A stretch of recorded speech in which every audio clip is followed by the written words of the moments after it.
Assalamualaikum warahmatullahi wabarakatuh. Saya Yani Oktavia, NIM 2121174, akan membacakan resume akhlak dari kelompok 7 tentang akhlak kepada diri sendiri. Yang pertama, pengertian akhlak pada diri sendiri. Menurut etimologi, kata akhlak berasal dari bahasa Arab akhlak. Bentuk jamak dari mufradatnya khuluq, kholaq, yang berarti budi pekerti. Sedangkan menurut etimologi, kata budi pekerti, budi adalah yang ada pada manusia berhubungan dengan kesadaran yang didorong oleh pemikiran. Jadi, yang dimaksud dengan akhlak terhadap diri sendiri adalah sikap seseorang terhadap diri pribadinya, baik itu jasmani, sifatnya, atau rohani. Kita harus adil dalam memperlakukan diri kita dan jangan pernah memaksa diri kita untuk melakukan sesuatu yang tidak baik atau bahkan membahayakan jiwa. Yang kedua, cara memelihara akhlak terhadap diri sendiri yaitu dengan cara sabar, syukur, tawadu, sidik, amanah, istiqomah, kifah, dan zuhud. Kelompok 8. Akhlak kepada orang tua.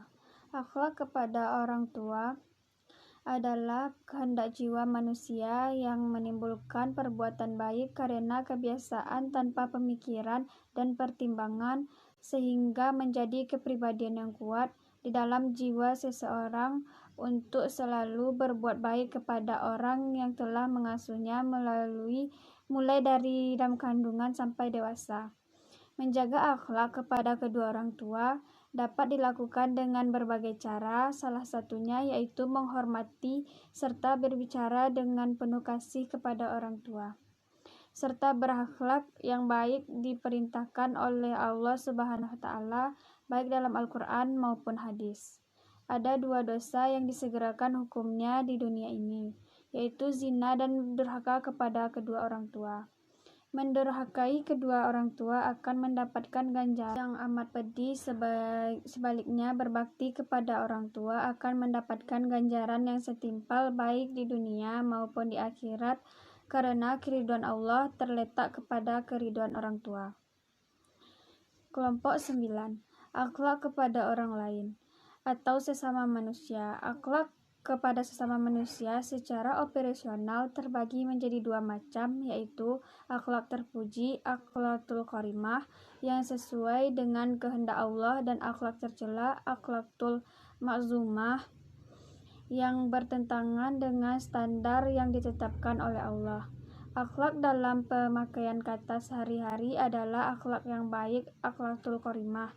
Dinyatakan dalam hadis dari Abu Hurairah radhiyallahu bahwa sesungguhnya Rasulullah SAW bersabda, sesungguhnya orang-orang yang baik di antara kamu ialah yang paling baik akhlaknya. Hadis riwayat Bukhari. Hadis tersebut telah menjelaskan bahwa sebaik-baik orang Islam ialah yang baik akhlaknya dan sifat-sifatnya, dan akhlak terhadap sesama manusia bertujuan untuk memelihara keharmonisan tantangan masyarakat agar sebagai lembaga yang dibutuhkan oleh semua masyarakat dapat berfungsi secara optimal. Kelompok ke-10 tentang lingkungan. Yang dimaksud lingkungan di sini adalah segala sesuatu yang berada di sekitar manusia, baik binatang, tumbuh-tumbuhan, maupun benda-benda tak bernyawa. Dalam pandangan akhlak Islam, manusia wajib bertanggung jawab terhadap kelestarian alam atau kerusakannya, karena sangat memengaruhi kehidupan manusia. Alam yang masih lestari pasti dapat memberi hidup dan kemakmuran bagi manusia di bumi. Tetapi apabila alam sudah rusak, maka kehidupan manusia menjadi sulit, rezeki sempit, dan dapat membawa kepada kesengsaraan. Pelestarian alam ini wajib dilaksanakan oleh semua lapisan masyarakat, bangsa, dan negara. Yang ke-11, Psikologi atau ilmu jiwa merupakan ilmu yang mempelajari tentang perilaku dan proses mental yang terjadi pada manusia.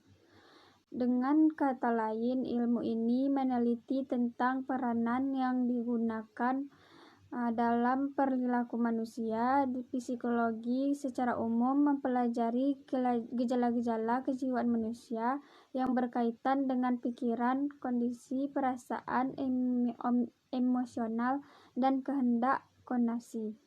Dengan demikian, psikologi sebuah ilmu penting yang harus dipelajari sebelum kita mengkaji tentang akhlak. Kelompok 12. Hubungan akhlak dengan ilmu sosiologi. Ilmu akhlak dengan sosiologi ini adalah ilmu pengetahuan yang memberikan pengertian tentang baik dan buruknya seseorang dalam ilmu yang mengajarkan pengetahuan yang berobjek pada masalah hidup masyarakat dan mempelajari tentang memberi pengertian akan perbuatan manusia. Hubungan ilmu akhlak dengan sosiologi. Hubungannya ini sangat erat karena ilmu akhlak mempelajari kehidupan masyarakat menjadi pokok persoalan sosiologi, sebab manusia itu makhluk sosial yang saling membutuhkan satu sama lain.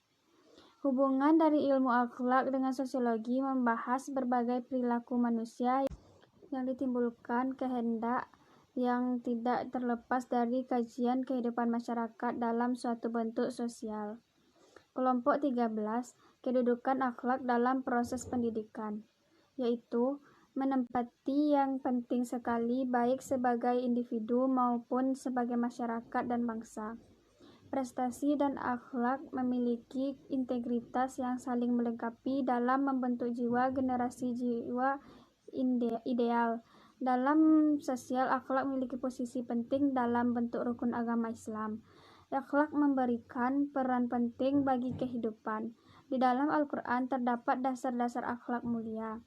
Dan pendidikan akhlak Islam diartikan sebagai latihan mental dan fisik yang menghasilkan manusia berbudaya tinggi untuk melaksanakan tugas dan kewajiban dan tanggung jawab dalam masyarakat selaku hamba Allah.